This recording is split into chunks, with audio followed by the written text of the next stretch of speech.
Kia ora, we're back for another week of the Sharpen Up podcast, episode 13, and we have no pity this week. However, we've got Nehe Milner-Skudder, who's come in your on debut, Nehe. Welcome to the Sharpen Up podcast. Jemala. Check, Hill. Yeah, kia ora whanau. Thanks for having me. Yeah, I didn't realise Pity's tiki tours season was shooting. Maybe he's out and about. They're stoked to be here and looking forward to some good yarns. Yeah, well, Pity, I'm not surprised he didn't turn up, actually, because, Uppy, you and him had a bet, didn't you? Yep, it's because the Blues won that Origin game and our man has gone MIA again. So I'll be chasing him down, wherever you are, Pity. But Nehe, thank you so much for joining us. We'll start with you and just what you're up to these days and where you're based at the moment. Based here in Pōneke, obviously repping. I couldn't find my New South Wales jersey, so second best was to rep my Ngāti Pro colours. And did a bit of coaching on the weekend. We had our rangatahi boys play at the Nationals in Rotorua, which was, awesome experience. Pretty stressful but rewarding at the same time. Doing a bit of consulting and working at one of the rugby clubs here in Wellington as well. So, doing a few different things, but enjoying it at the same time. Uppy, you're laughing because you and Nehe, you work together on that Copapa. So tell us a little bit about it. You two, what's it like working together, how it went? It's been a bit of a journey working with my whanaunga. Before we get into that, Nehe, I'd just like to...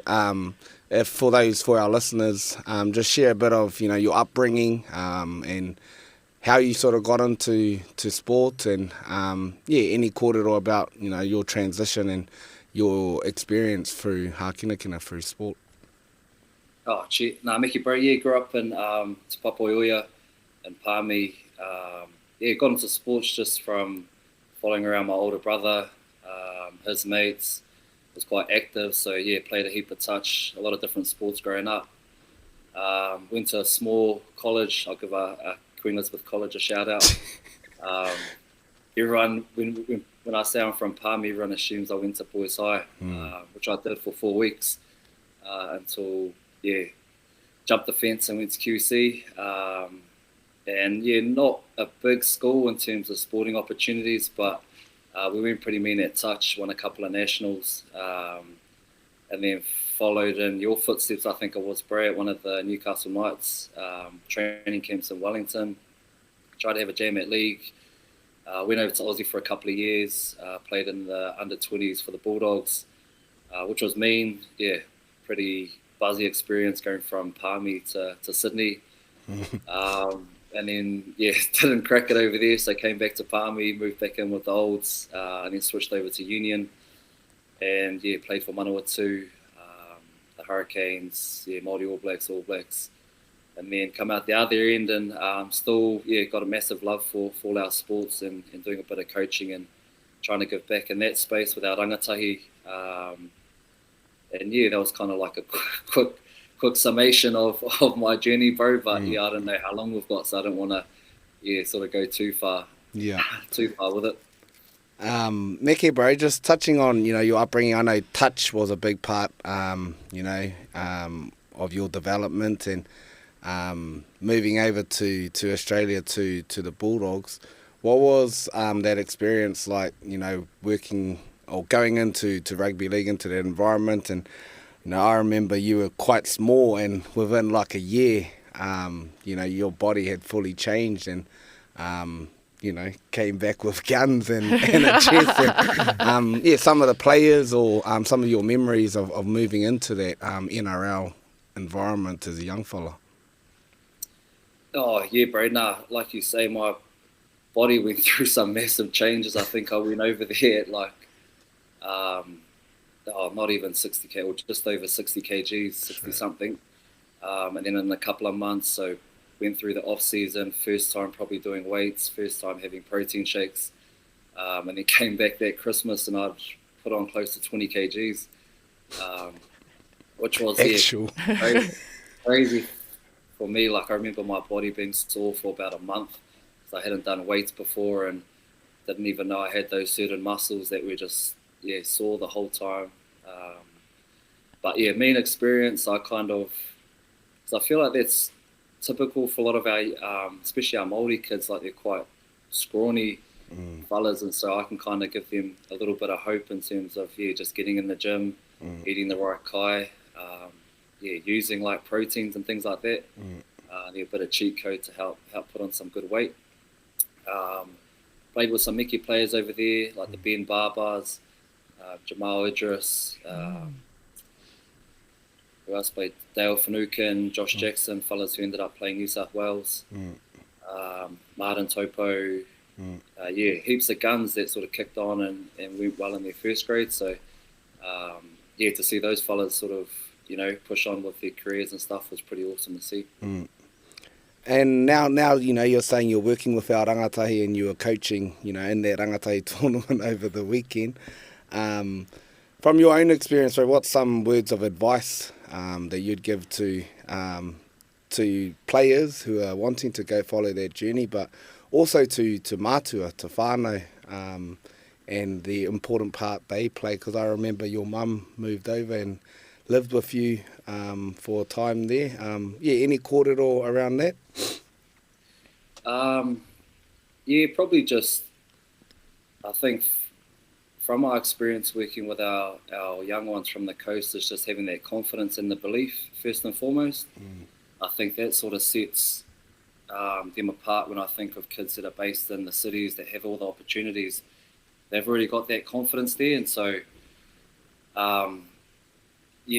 they kind of are just not stuck in their own ways, but they haven't had the opportunities to sort of see what's out there. And so I think especially for the parents, it's just keep, pumping up the kids, getting them to dream big, be aspirational. And then from there, the kids will kind of feel that as well. And then when you get into tournaments, just like listening,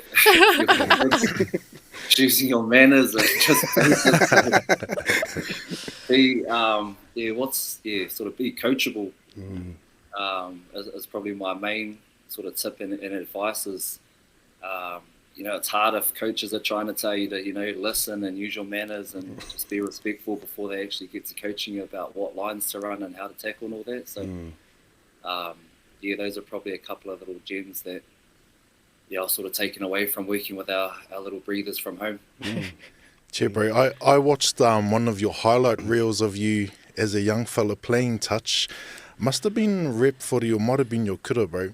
And there was a few interesting hairstyle choices being made by yourself. I don't know if I'm right, but were you wearing sweatbands at one stage on the field? I'm not too sure. But just the difference now from when you were a young fella to now coaching these young fellas, what are some of those differences that you've noticed? I know you talked about being coachable and some things you'd like to see in them, but what are some kind of like obvious differences from your generation to the generation now? Bro, the biggest one is probably the old the calf skins, like the compression socks. Like They were a phase, eh? And I think it's still, some of the boys are still rocking them. I remember on the weekend, some different colour options and the old like power bands. You remember the power bands? The balance ones. That made you a little bit faster and a bit stronger. But it's cool seeing those boys sort of just be them. Like some of the fellas were strapping up their heads. I don't know why. The K-tape's a big one now. Yeah. I'll give our physio a plug, but some of the boys are going, I need to get my knee strapped or something strapped, and she said, I'll just use K-tape. So they're like, me, yeah, sweet. So like looked the part. I don't know if it actually did anything. It gave the boys confidence and a bit of oomph going into the games. And what about from the weekend, bro? What was some of the highlights for yourself and just from your experience? Bro, probably the biggest highlight was after day one, we did like a reflection type of review session with all the boys and just to sit in a circle and get their feedback from the day and what they enjoyed from it. And, you heard things around representing their whānau, representing the iwi, connections and a brotherhood with all their cousins. I think that was, that was a highlight. Obviously the stuff that happened on the field, we boys managed to finish the tournament with a win. So they felt like they won the grand final, which was cool as well.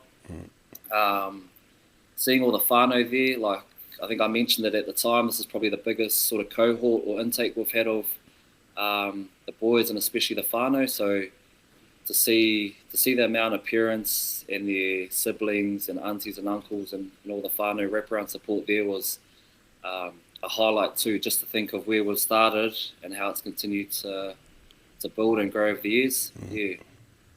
Bro, Uppy's talked about some past coaches he's had that have impacted or influenced him in his whakaaro around sport. Obviously, you've had a few amazing coaches yourself, bro. Is there anyone that you've kind of pulled from in terms of mātauranga and trying to impart it now to the rangatahi? Is there anyone specific or advice that you had that you're now trying to pass on? Yeah, there's definitely a couple that stand out. I think Wayne Smith is one that comes to mind when I think of some of the awesome coaches I've had. Bro, and probably teachers, I think. You know, like my mum, she's got a teaching background. A lot of my aunties and all my whānau have got teaching backgrounds. And I think at the crux of coaching, sort of that's what it falls back to, is trying to, I guess, teach players how to do certain things.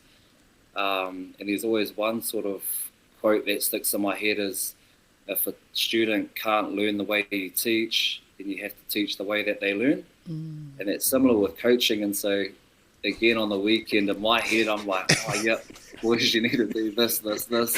Seems crystal clear, like, far out, even my dog can probably understand it, eh?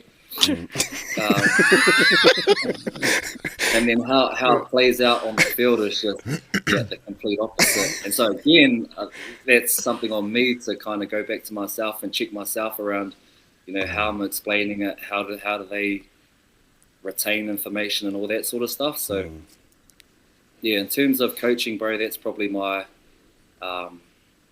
biggest sort of learning I've had, is just being patient with the players, trying to create a connection with them to therefore shape a learning environment that they're comfortable with, to be able to take on board your information, and always checking for understanding, I guess, as much as you can before they get out on the field and you're like, hey, what are you, Barry? That's not what I...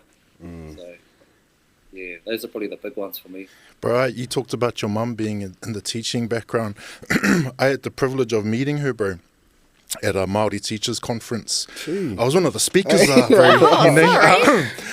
I was sharing with them a kaupapa around basketball, and I use ngā atua to teach fundamental basketball skills, especially to rangatahi where I'm from in Kaweru. And she pulled me up after my presentation, and she goes, hey, I've got a young fella my son who absolutely loved this type of stuff. And I said, oh, cool, like I'd be keen to record it all. And then she goes, yeah, this is his page. And she sent me your page, bro, your Instagram page. And I said, I'm pretty sure he's all good for it.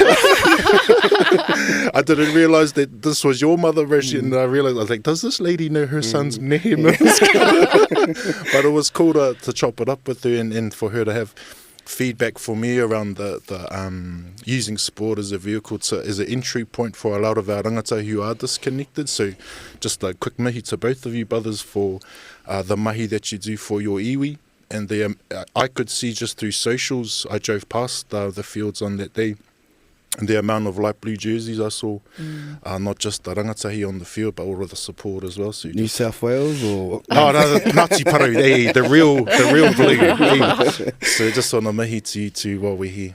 Yeah, cheer, brother. And I'll just jump on the back of that, because Uppy, we've heard from you, but Nehe, I'd love to know why this kaupapa is important to you, and how it's not just about the league, like the boys will leave the weekend, or even your guys' wānanga, and they've got, you know, a new karakia, waiata haka, all of that. So why is this important to you? In everything that you've done in your career and you've accomplished, are you so passionate about this?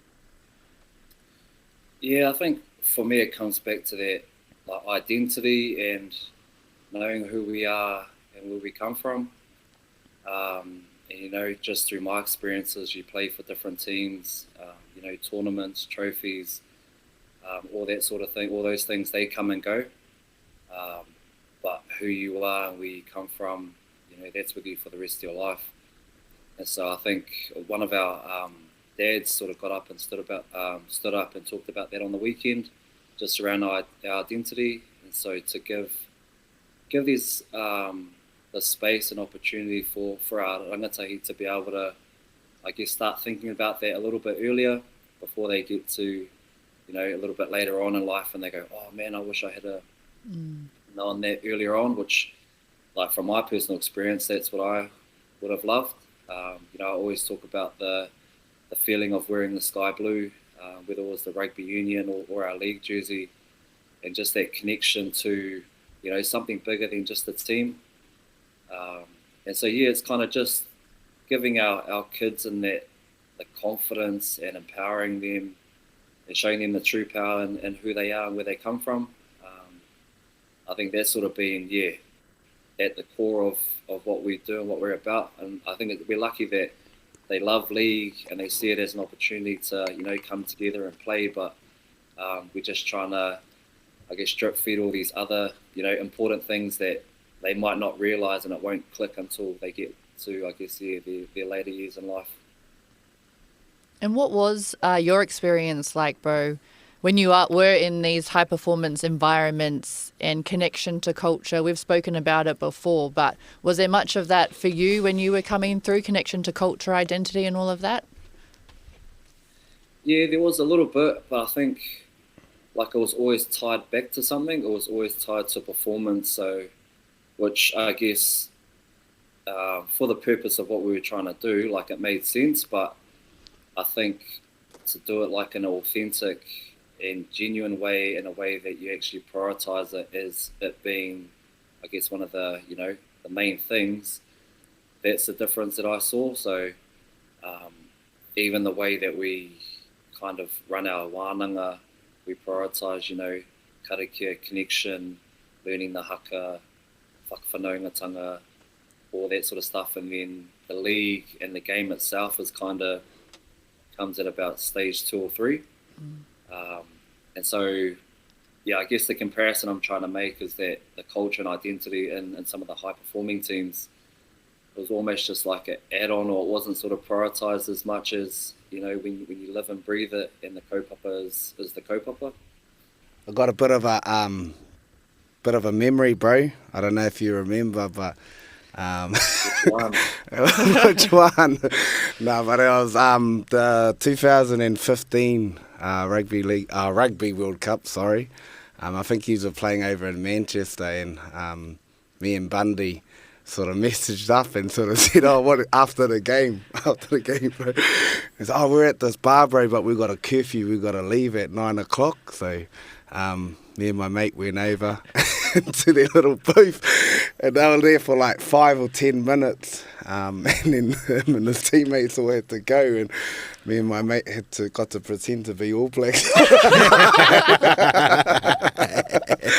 Bottle service and all? Bottle service and all in Manchester, huge nightclub. But and my mate I was with, he fully took advantage of it, having photos and stuff like that. But in your experience in the All Blacks, bro, what are some of your key or your core memories being in that environment? I've heard a lot of people say that, that World Cup winning team is probably one of our greatest All Blacks team, and you were the starting winger in that team. What are some takeaways or key advice you've taken from that experience?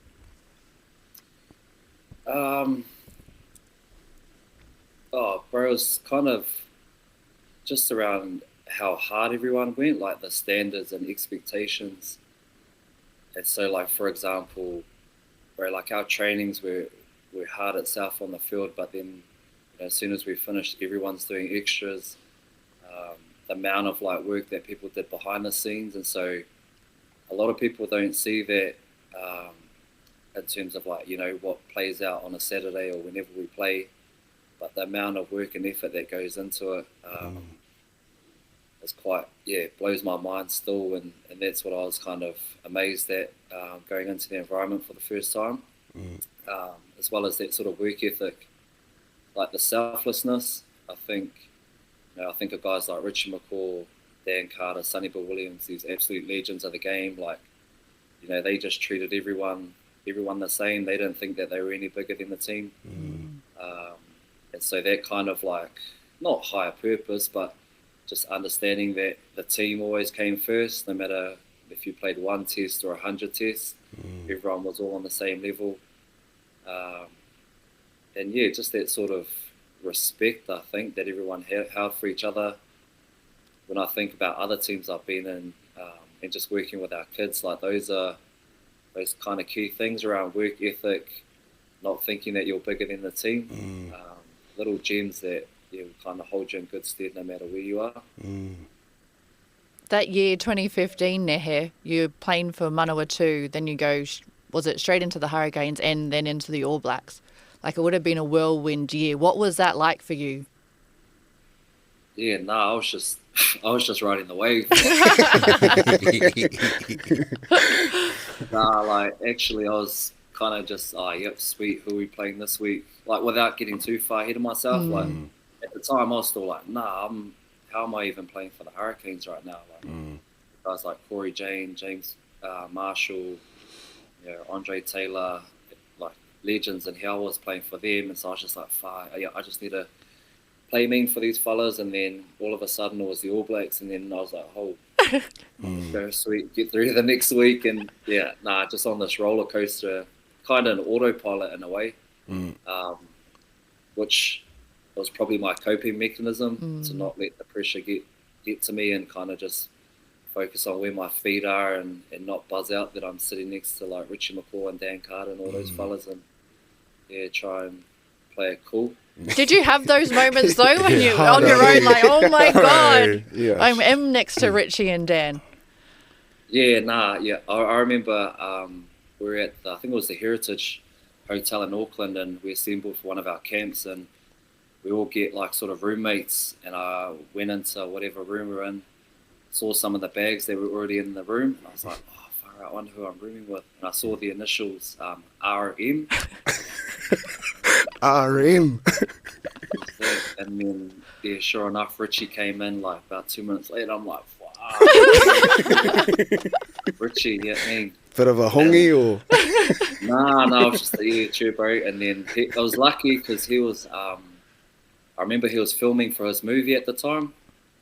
And so he was hardly ever in the room because, I don't know how good my chat would have been in the room. But, I was still buzzing out even, room with all those fellas, which, was quite cool.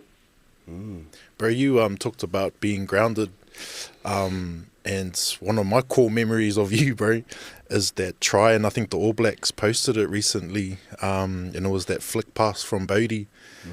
I don't know if you can walk us through it from the break that you got and then you just sprinting down, because I crack up at you sometimes because it's like you're just cruising when you're sprinting. It's like he's going fast, but it looks like he's just cruising. But that flick pass to you, bro, like, are you able to talk us through that moment, that feeling? I guess the surreal, it'll be surreal for myself, might be normal for you, because you made it look easy, but can you talk us through that pass? Because no one expected it, bro, not even us at home, but it looked like you knew what was coming, bro. Nah, bro, and to be honest, I was like low-key shitting myself, because I guess the worst thing when you get an intercept from about 80 out is you don't want to get run down. Actual. And goes on the South African winger. Like, funny that you say that I was cruising. It probably looked like I was cruising because that's how quick the fella like ran me down. And then saw Bodie on my right. I was like, sweet, I'll feed it to Baz. He'll finish it. And then the South African bro ran him down as well. So I was like, oh, cool, sweet. Bodie cut back in. And I don't know, he probably ran too fast. I was so tired that I kind of had to slow up a little bit. And then, he just flicked it, set up perfectly for me. And then I only had about 20 meters to run in. So, he's a freakish player. I think that's the awesome thing about playing with some of these fellas is you kind of expect them to sort of pull things out, flick passes or just some off-the-cuff plays. And so, as much as I hate saying that I got run down, had I not got run down, it wouldn't have been such a cool try. So, Other players that you played with that I'd love to know about, Nehe, is Sonny Bill Williams, because am I right, was he at the Bulldogs when you were there, but he might have been maybe in the first grade, but then reconnecting with him a lot, being alongside him in the black jersey for the All Blacks? Sonny had just left, so Oh. obviously as that story's played out when he went over to Toulon. Oh, yeah. And long story short, it didn't go down well, which meant they didn't take too fondly to Kiwi players. And so when me and a few other bros rocked up for our off season, the Aussie trainers got stuck in. So I say, Really? So it kind of had a flow-on effect. yeah, massive flow-on effect. And I was like, oh, do I just say that I kind of look like Sonny Bill Williams? Is that why you sort of take it out on me? Or but he was a legend of the Bulldogs, obviously in the early 2000s and stuff when he was carving up, and then to play against him when I played for the Hurricanes and stuff, and then joined back up with him in the All Blacks. Yeah, he's the man. He's the ultimate professional. To room with him, like if he's not asleep, he's stretching and eating the healthiest foods and drinking green tea with honey and in the pool doing recovery and prehab, rehab. But he just, even smallest stone, he would make sure that was, he'd be ticking all those boxes. So that was cool to get insights into him. But I was like, bro, how do you find time to do anything else in the day when you're doing all this stuff? And even being out, like, would go, days off, go for a feed in the mall and that, and pretty much everyone would come up and, want a photo and say hello to him. And he just had time for everyone too. Like after about probably the 100th person, he would still treat them the same as the first. And it was so cool to see. Like, it's interesting seeing him cop a bit of flack over the years, but after a hard day of training, he'll still make sure he sees everyone that comes up to him and just gives them the time and respect. So he's a top man. Did you ever let him know that because he left the Bulldogs, you guys copped it? Yeah. I told him, and he was just like, "Oh well, you obviously at work because you got bigger." And so then he started taking credit. Yeah. I was like, "Yeah, cool, bro. Yeah, tell yourself that." Mickey. Mean, bro. Well, I guess we'll just carry on with our show and be awesome to hear your insight on our rugby, our Super Rugby. Huge Copapa going on around there at the moment, so I'll pass it over to Court. Well, it's Super Rugby quarters this weekend coming, but your thoughts on the Super Rugby this season? Far out. Is it awkward if I say I haven't really watched much? Not at all. You and me both, cuz. Look, I was about to say they can relate. Nah. Other than the probably the Moana Pacifica team. Yeah. Like they had a mean run, and I'm so stoked to see what they've done. I saw when they arrived in Wellington at the airport last week before the game against the Canes, and to see the schools, Ori's, the junior club, go out and welcome them. Like, that was probably more than what the All Blacks had when we came back in our 2015 World Cup. But to see Artie and those boys, Tana, really hold up the mat for Moana Pacifica and do awesome. Even though they kind of fell a little bit short towards the end, but no one will remember that. Everyone will remember how mean these season's been. But looking forward to seeing how our Kiwi teams go, especially I think the Canes have got the Brumbies over there in Canberra, which is a bit of a cauldron, tough place to play at.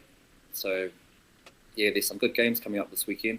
Absolutely. When you look at Moana Pacifica and everything, as you said, Tana, Artie and the team have done, are you surprised that this has happened when you have people like Tana and Artie at the top? Nah, and I think like seeing Artie come in, it's almost like he just gave that little bit more belief that those boys already had. With that belief, because they haven't been too far off the last few years. And then when you start winning games, it can kind of become a habit. Those kind of games that sort of hang in the balance. When you've got guys like Artie, he kind of lifts the team another 20%. And so once they got on that roll, all the other boys started to feed off that, and kind of that belief and that confidence grew, and then all of a sudden, they just started tipping up and smashing all these teams. We do need to talk about the social media battle that Moana Pacifica and the Blues have had going on with Hoskins Tutushu. Jordan knows all about I love that. it, love it. Right, yeah, you know about dealing with social media and people, Yeah, Jordan. keyboard, yeah. Any advice? Because it's kind of Hoskins, he came out and said something, and then he posted this week saying he stands by what he said. Then Rico, once the Blues made it through to the finals and Moana lost, Rico gave his opinion. Artie then just commented, I think it's lions, don't worry about the opinions of sheep, good luck my bro, or something. Damn. Then Rico sent a lion emoji, replied with a lion emoji. So this is all happening. Social media. What's it like when you have these online discussions, shall we say, Jordan? I mean, these are like, they're the highest athletes in our country, right? Like in rugby, they're probably, I don't know if you fellas could speak to it, but they have all that psychologist support and stuff. But then they've also got this huge PR machine behind them. It kind of like, for me, it's like we're heading into finals footy, and it's like WWE. They're just adding some drama to it and making it a little bit more spicy for the viewers out there. And this, like, Moana Pacifica based in the shore. Auckland Blues is the Auckland team traditionally. You've got players from both these teams, having these little, shots being fired, like this little Kendrick versus Drake situation going on across the Harbour But Bridge. who's Kendrick and who's Drake? Well, the cool thing about it, though, is they play for sports teams, and that's probably where you got to find out. Yeah. That's where you put it all on the field. And to be honest, leave it on the field. Yeah. Like, that's where I mean, for me, a bit different, people are coming for my second chin, so I've got to fire back,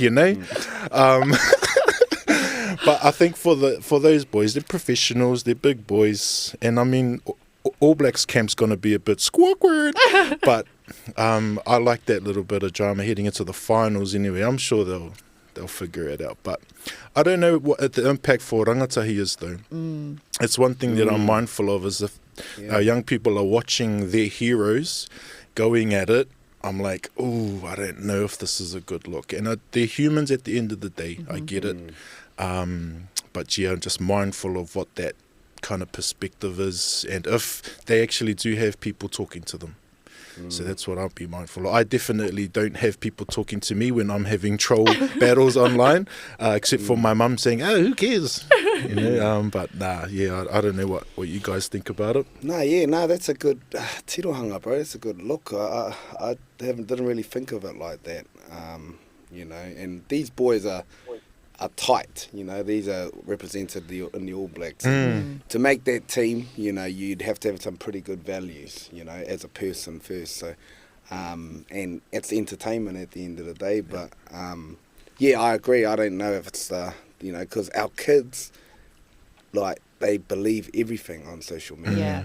And it is our Pacifica brothers, So I'm not about it. I've always ignored stuff like that. I don't really get into to stuff like that. But what's your whakaaro, Kel?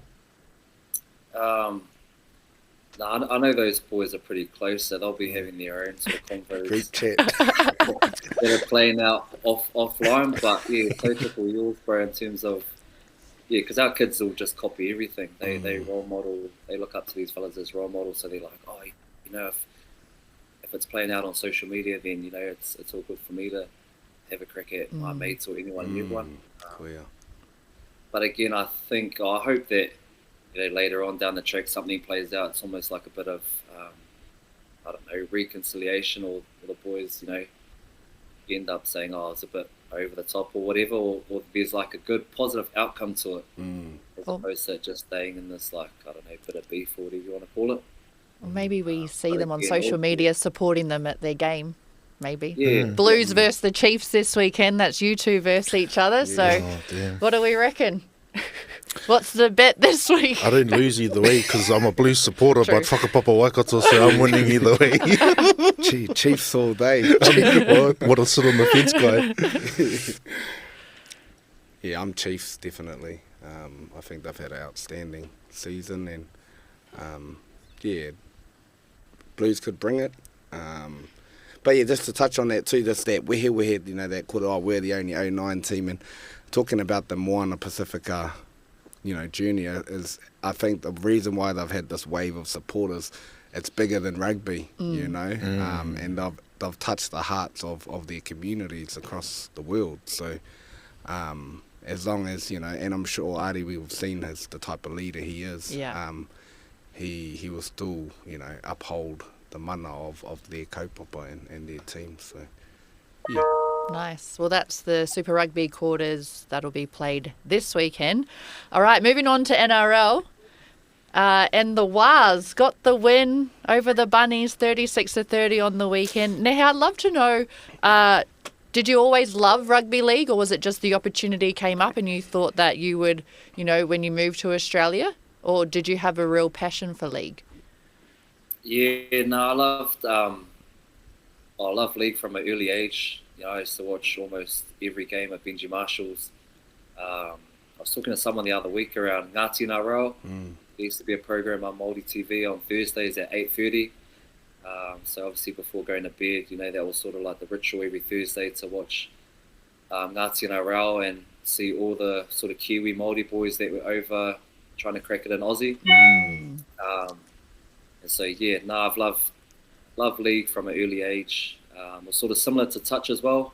Yeah. So it was kind of like a natural sort of transition, and then, yeah, obviously it didn't work out, so I had to try and crack it in rugby. And who is your league team that you support, Nehe? Oh, New South Wales. He's a smart man. He's got his jersey on now. Yeah. Nah, probably... yeah, I'm still back in the Panthers. Thank you very much. Born and raised. I like Tigers just because of Benji, obviously being a fan of his as a player, seeing his move into coaching, and all sort of the challenges that they've got at the Tigers now. But yeah, just to see how he sort of held himself and fronted in terms of everything that's going on, that's been cool. So yeah, I always sort of back the Tigers, and obviously the Warriors too. So yeah, what other teams are there? What is the Warriors support like down in Wellington? Because we see obviously a lot of it here, but do you see much of Up the Wars down there in Warriors jerseys around? Yeah, there's quite a bit. Like, cause I think out in Porirua and Wainui out in the hut, those are kind of like the league strongholds down here in terms of in the city and sort of out these ways. League's not too big, but yeah, it's massive out there. And if you drive around, you either see Warriors or the Eels, and it's Te Aroha Eels, not Parramatta. Well, the Wars, they sit third on the ladder. How are we feeling about how they've gone? Obviously, they lost last week to the Raiders, but they got a good win in Sydney. They're winning a lot of games when they're away. They scored 7 tries to 5 against the Bunnies. I can't complain. Like, it's been nice, like, to go from that loss, and it was a hard-fought loss, like not one of those old-school, typical Warriors losses. Yes. And then to just bounce back like the way they are, it's just a whole, I don't know, I feel like that the system that's coming through, right, in terms of what Webster's put in place, I feel like it's coming to fruition. And then those 2 signings of the young fellas with the freaky deaky haircuts, it's pretty mean. Like, if all the Warriors can start getting haircuts like that, if the way they're playing, Bovi Masima, Leka Halasima. It's, I can't complain. Like, I'm real happy as a fan, just stoked with that. Whether they have it, like, to me, they've already had a successful season, and I'm stoked with the way the boys have played. But just to see them going from strength to strength, and then, like, it still buzzes me out seeing RTS out there. Yeah. Like, and he's couple of tries, couple of meat pies, and I'm just Going like, well, man, this is awesome. Like, and then the halves that everyone said that weren't gonna perform well, performing the best. So can't complain from me. Like I said it again, no complaints from me. Oh, and then you have Chance Nickel Cookstar, who, you mentioned Roger, but everyone was questioning, should he be, at fullback? But on the weekend, he got 342 metres, a try, 9 tackle breaks. Like, he just was unreal on the weekend, I 300 think. is crazy. Yeah, they're travelling well. But and they're winning those close margin games. I got a bit nervous in the weekend Yeah. and they got back down to within 10 points and so here we go. But they're winning these games and that's crucial. But, we've just heard news about Mitch Barnett and his ACL. That's a season-ending injury. And I sort of thought about that. Like, we lose a couple of key players, it sort of changes the game. And Nehe spoke about it. You got someone like Artie who walks in, boom, it lifts the morale of the team. And that's probably what someone like Mitch would do in that environment. So, this will be the real test, losing some leaders. And we've had, Fisher Harris in and out a couple of games. We've still been able to perform. So, hopefully, the culture is strong enough and the playing group are confident and have belief within themselves to keep doing it. So I'm backing them all the way. It could be our year, guys. Speaking of Mitch Barnett and his ACL injury, that means he's gone for the season. He cannot also play for the Blues. Origin was last week. The Blues won 18-6. Nehe, how did you like that game? No, I was probably pretty disappointed today. I thought they were going to play a little bit better. Who, Queensland or the Blues? Nah, the Blues. I don't know. They got the job done. And I guess, Suncorp is probably one of the toughest stadiums to play in our Origin game. But I guess, in terms of, room for growth and looking forward to game 2, there's, I guess, a lot of improvement to be made. Who comes in for Barnett, I guess, will, hopefully maybe May, or there's a few options there. Yeah. So, I was stoked. I kind of got a little bit worried there because it was close. Queensland can pull things out with their Munsters and Ponga and all their weapons. But, glad to get game 1 in Suncorp. Well, game 2's in Perth. So, Uppy, I'll start with you. How are we feeling for that one for the Blues? Jordan, actually first, did you watch Origin? No. After telling everyone you don't care about it? No. I did. I watched the highlights the next day. Great. And I thought, and then carried on with my day. Uppy, game 2 in Perth on the 18th Game of 2, June. I can't see Queensland winning. Really? Like, New South Wales played bad. That should have been like a 40s, 50s scoreline. And they're too good at the moment.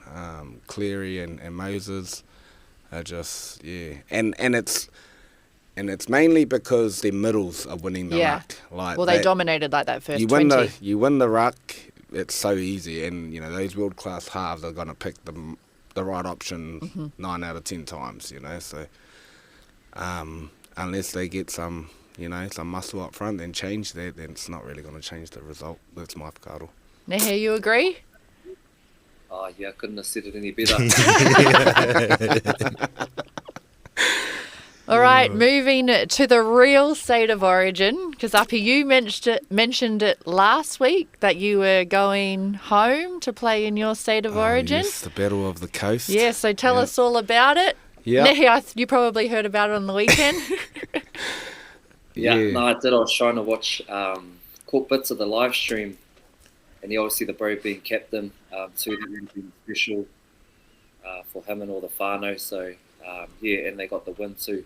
But I'll leave it for you to let us know how it played out. I was actually Mawiwi all week last week. I was sick and I was sort of in this battle with myself. Can I play? Should I play? Should I not? And sort of got the tap on the shoulder for the captaincy. So I ended up going, and I was an honour and a privilege to be able to lead our team that day. And as I said last week on the potty, it's just a battle of whanaunga, bit of banter.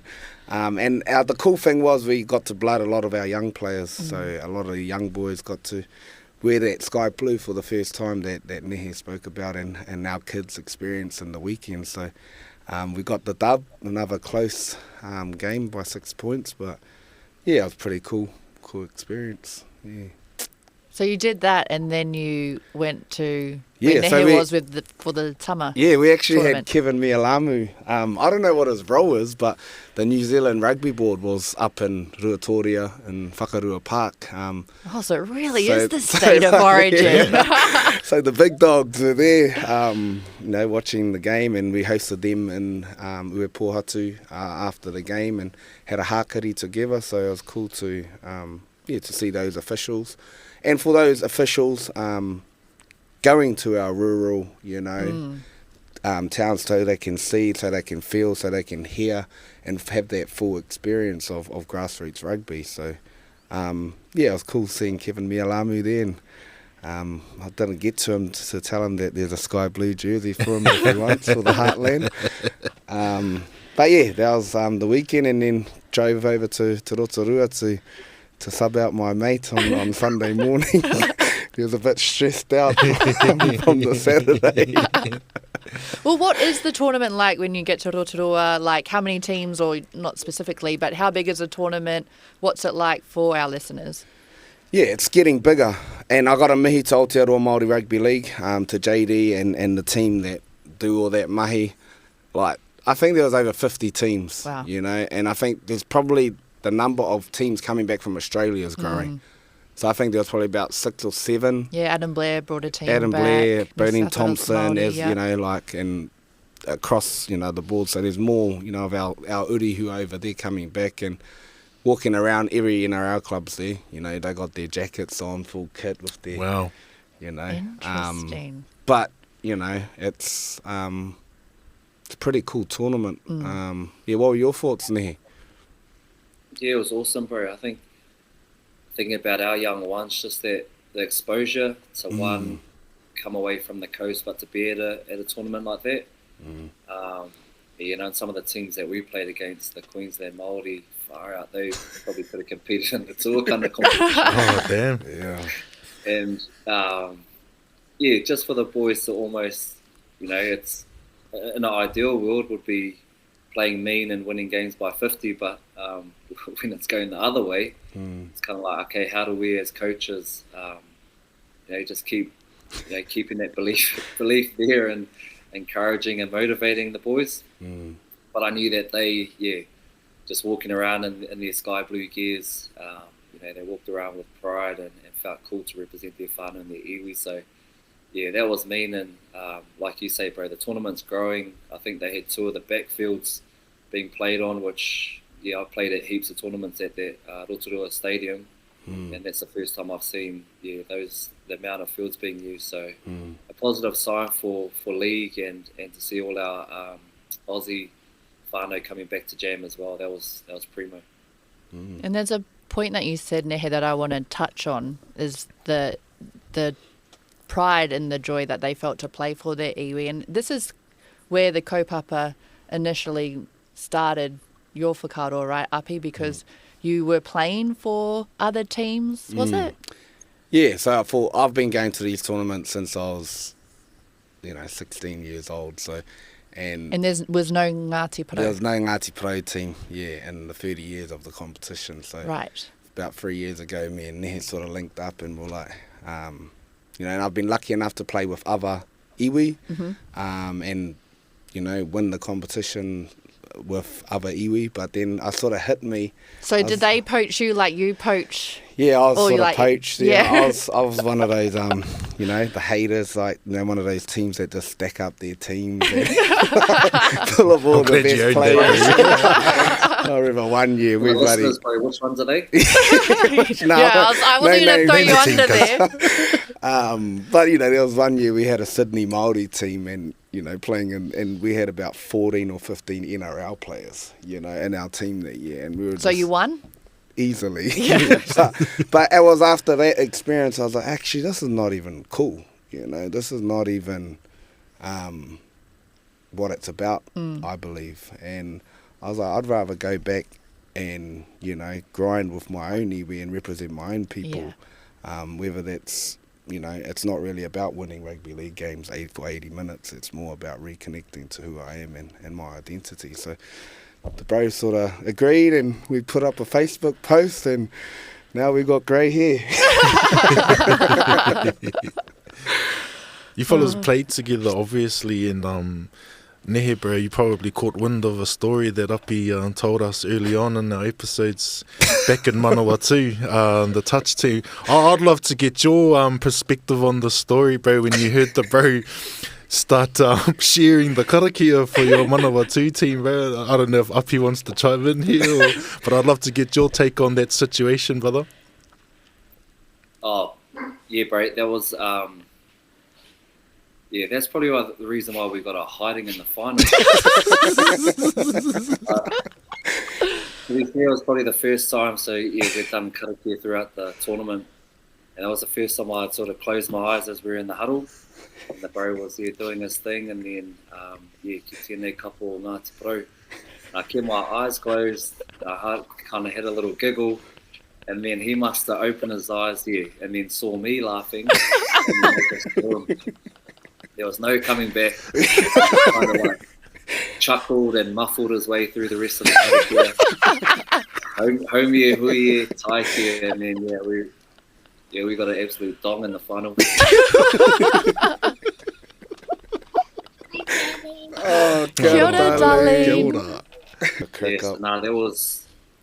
Yeah, that's the reason why we lost the final, I reckon. Fully scarred me too, because in the weekend I didn't have the confidence to do the karakia. Okay, I passed it on to one of my whanaunga. But yeah, crack up. Oh, incredible. The stories you two must have about each other. We're just going to, before we wrap up, move on to something that you want to talk about, Jordan.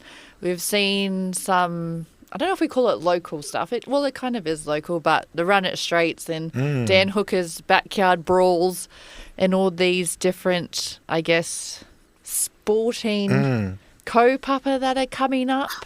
Yeah, I mean, obviously, I just want to firstly take time to mihi to the whānau who lost a young fella down in your fellas way, down in Palmy.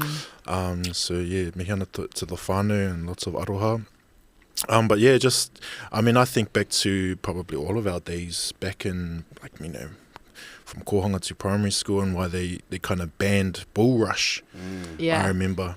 And sometimes you would like koha the kaiokos to come out on the field to supervise so you could play. And then now we've got these it's funny because it's like I saw Nelson's got his own Copapa run it straight or run it. And then, like we talked about it already, mindful of our rangatahi watching these things, and they're actually going to emulate this stuff back in their own backyard. I think without the understanding that in these organised events, there's actually tikanga around it, and that they sign the waivers, there's health checks involved, they've got medical staff on site.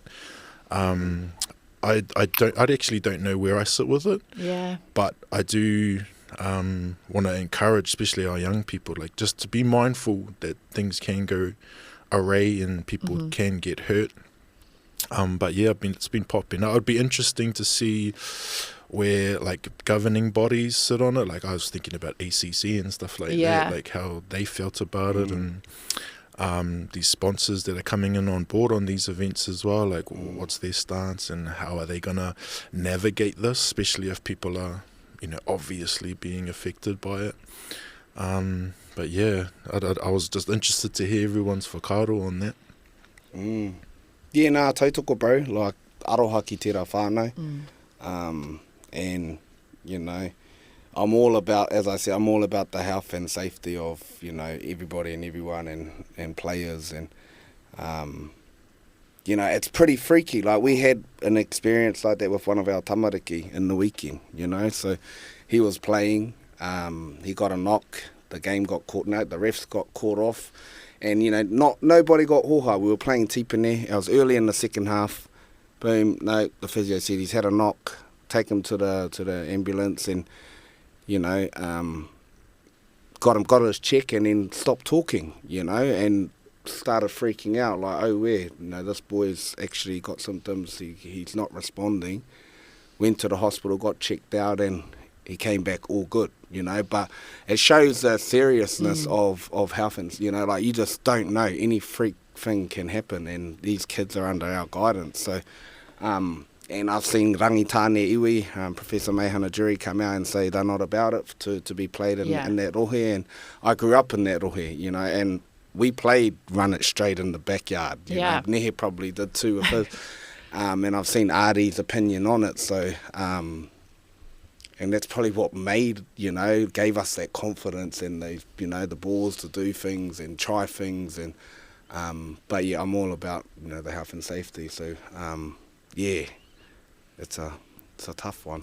It is. Nehe, your thoughts on this? Did you play run it straight growing up? No, he was stepping. Oh yeah, you were smart. Whack. You were breaking ankles. I was run it away. But no, again, just probably the risk. I think it's too high versus, you know, what do they get out of it really? Like bit of ego and bit of prize money, but again, like almost thinking, okay, what's the worst case scenario that could come from this? And you weigh that up, like it should just be a no-brainer. Excuse the pun, but even just being involved with like youth rugby and seeing the league, like Uppy mentioned on the weekend, man, our kids they're way more prone to head knocks now. I think there's a lot more information and education. So I think even like my little girl, do I even want her to play rugby? Because, you know, there's kids that as soon as they start playing tackle, they're at risk, and I've seen little kids kind of get head knocks, and you know, the future implications of those are huge, you know, when it comes to later on in life. So yeah, I think we just got to be careful and understand those risks that come from, you know, whether it's run it straight or any type of kind of contact collision type sport. Put her in netball, bro. There's some of those contacts in there too. Nah, golf. That's where the money is. Golf or tennis. Or the dishes. The next level. All right, we're almost finished. So when we wrap up our show, Nehe, we do our sharp as moment of the week from whatever across the sports, or sharpen up. So I'll let you guys think about it while I do my one. My sharp as moment is a netball one. So Casey Korpua, she made a comeback over in Australia for the Giants netball team in the Suncorp Super Netball. So the best netball competition in the world. She made a comeback. She's 39 years old, got 3 kids. The last time she played elite netball was back in 2019. And that was when she won the Netball World Cup for the Silver Ferns. And they were winning at halftime. They actually ended up losing. But I just thought how incredible that she was able to make a comeback through injury, because the Giants lost their star international defender. And the coach of the Giants, Julie Fitzgerald, coached Casey when she was at Magic. And so when their player got injured, Julie rang Casey on the Tuesday and said, I'm going to need you. I've got very young defensive end. Please come and help me. And you're more than likely going to play. And then the next day, Casey was in Australia on that training court, helping coach the younger players, because I don't think any of them are older than 22 or something. And then she ended up playing on the weekend, and she's going to stay over there for a couple of weeks to help out. But I just thought, I mean, I could never do it, but I take my hat off to Casey. And when I heard that she could do it, I thought, because I've played under her, if there's any player that could do it, it's her. So I just take my hat off to her, and she's my sharp as moment of the week. Mickey. That's a mean one. Yeah. Jordan? Sharp as moment. I think I just want to take time to, I went back home to Kawerau on the weekend, and I had a kōrero with a few of the whānau as I was getting my shopping in one. You know, everyone, what you been up to? We seen you on that bloody podcast thing. And I got a lot of aroha and love, but people really been enjoying a lot of the kōrero. And I think the main thing that came through is the Māori lens. Yeah. So I just wanted to mihi to all the sharp as listeners and viewers and everyone that's been following us. Sharp as taringa. Yeah, across the motu, we really appreciate the aroha and love, and we might be having our new co-host Nehe on, because it leads to my sharpen up moment is our bro Piri. Come on, my bro. But I'm glad Nehe's, come to his trial run as our new coach. So these are my sharp airs and sharpen up moments. Nice. Uppy? Cheer, kia ora, bro. Mine would actually, my sharp heads moment, I was actually pretty cool, bro, seeing you and your boy at the New Zealand Music Awards and having a father-son and seeing a young Māori boy up against some of our greatest, musicians. What's the other word for them? Artists? Artists. That was pretty cool, bro. And your boy's got a huge future, and the love that you showed to your boy is pretty cool, bro, and how proud that he makes you, and that was a sharp moment for me to as a fan watching on social media. Nice. Gee. Any sharpen up moments? Just my bro Pity. He said last week, whānau, he's got to put that New South Wales jersey on. Might get Nehe to drop his jersey off at his whare and send me a photo. Or do we put him in a Ngāti Porou one, perhaps? Nah, New South. Nehe, do you have a sharp as moment or sharpen up moment of the week? My sharp moment's probably just a turnout, similar to yours, Jordan, in terms of mihi to all the listeners, and that probably to both the kids that played and their parents and their whānau that got them there. I think for all the boys that played, the village or the whānau that made it possible for them, it's huge, and we probably take for granted the amount of effort and time and energy that goes into getting our kids to these tournaments and fundraising and all that sort of stuff. So that's probably my sharp moment. My sharpen up one goes to a couple of our boys. So Put it on my.